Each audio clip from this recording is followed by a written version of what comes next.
Né avec la révolution industrielle à la fin du XVIIIe siècle en Angleterre, le libéralisme se diffuse au point de représenter au XIXe siècle la pensée politique et économique dominante en Europe et aux États-Unis.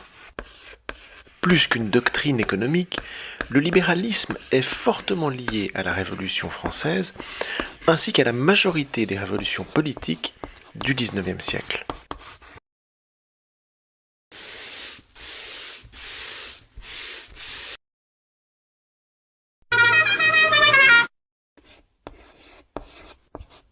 Nous allons commencer par voir les origines du libéralisme politique. Au XVIIIe siècle, de nombreux philosophes abordent la question de l'homme et de sa condition. L'idée centrale est que l'homme naît libre et maître de lui-même.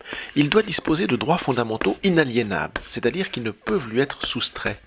Le libéralisme se dresse en opposition aux sociétés d'alors, l'absolutisme par exemple, où il existe des droits différents selon le statut social de chacun.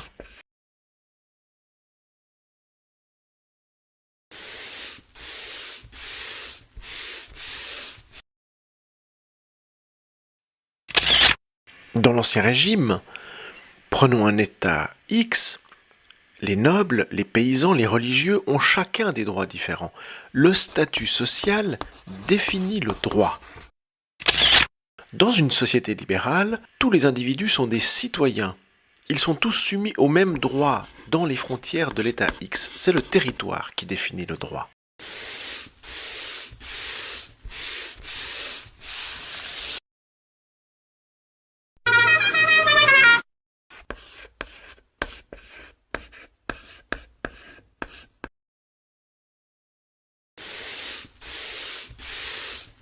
De longue date, les hommes cherchent à savoir comment se crée la richesse.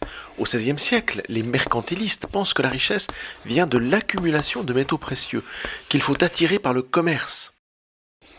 Au XVIIIe siècle en France, les physiocrates pensent que la richesse vient seulement de la production et de la terre. Ce sont d'ailleurs les physiocrates qui inventent le mot économiste, littéralement ceux qui organisent la chambre.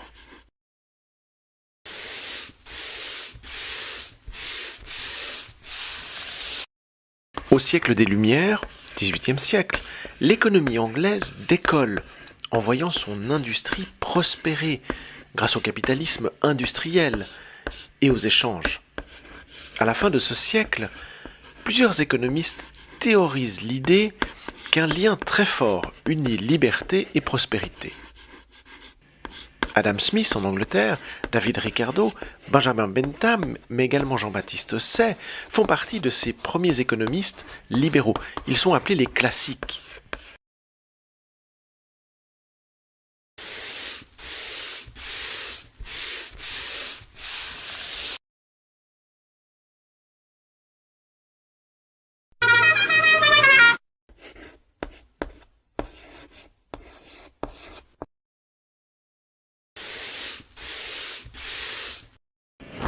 Les économistes libéraux pensent que la richesse des nations se construit grâce aux entrepreneurs et à la liberté qu'ont ces personnes de faire des affaires.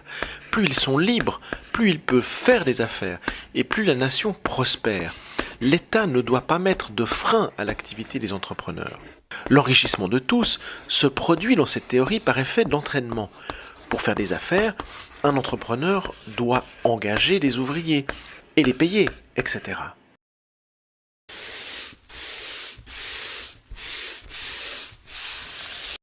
En 1819, Charles Sismondi apporte une première grosse nuance en évoquant pour la première fois l'idée que la richesse des nations passe par la capacité de celles-ci à faire bénéficier à tous les richesses produites. Après lui, les penseurs socialistes apportent des contradictions au libéralisme. Tous basent leur pensée sur la richesse des nations obtenue par redistribution. C'est avec le marxisme, fin 19e, que le libéralisme voit se dresser une théorie concurrente forte.